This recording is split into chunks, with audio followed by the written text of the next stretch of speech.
About 1,200 Puritans left Southampton in March of 1630. They would spend the next 2 months at sea on their way to the New World. And the flagship was the Arbella, named for Lady Arbella Johnson. Sir Isaac Johnson was one of the big funders of the expedition, and he and his wife were part of the expedition. So Lady Arbella had the honor of having the flagship named for her, the Arbella, which was the ship on which Winthrop sailed. They sailed in a convoy with some merchant ships. Now, there weren't a lot of passenger ships at that time. So these are commercial merchant ships that are retrofitted, each to carry about 100 or so passengers on this expedition. And these Puritans traveled as family groups. It's different from the colonization of Virginia, which was mainly young men. These are families of adults and their children, sometimes grandparents.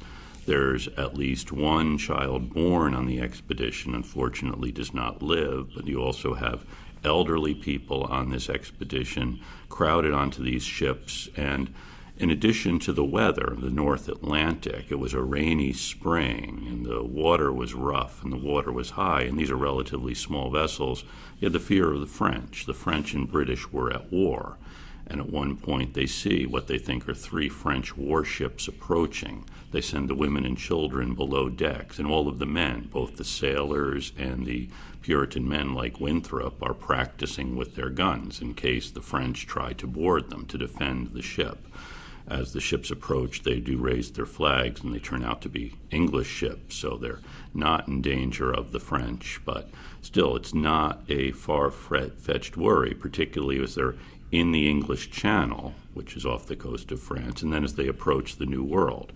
The previous year, the English had taken Quebec from the French, and the French were going to come and try to get it back. So this fleet is in danger during the entire crossing. And again, it's a rough and rainy crossing, but Winthrop comments how few of them suffered from seasickness, that they could walk on the decks and they could be refreshed, even though walking on the decks had its own danger. At one point, a big wave comes and knocks people from one side of the ship to the other and nearly sends them overboard into the ocean. But no one on Winthrop's ship dies during the crossing. One of the servants of Richard Saltonstall falls down into the hold, but fortunately a sailor is there to catch her. And actually one sailor does fall overboard from the mast into the ocean and is lost at sea. They try to find him but can't, but Winthrop comments that the man did swear a lot and that he made fun of the Puritans. When the sailors are not Puritans and they think these people are kind of strange, and Winthrop says that the man really got what he deserved for falling overboard, and perhaps in the next world he will think better of what he was doing in this one. So the ships do arrive. They arrive in Salem in June of 1630.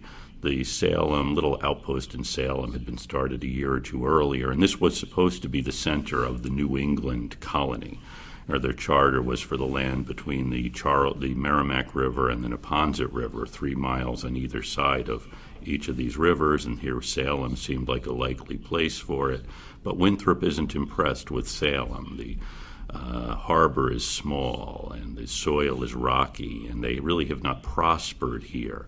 He had heard about the area around Boston, Cohasset, so Winthrop and some of his others travel down to the area of Cohasset, leaving the fleet behind, and then once word comes back that this will be a better place for the settlement, the 1,200 or so Puritans leave Salem and make their way around into Boston, what becomes Boston Harbor.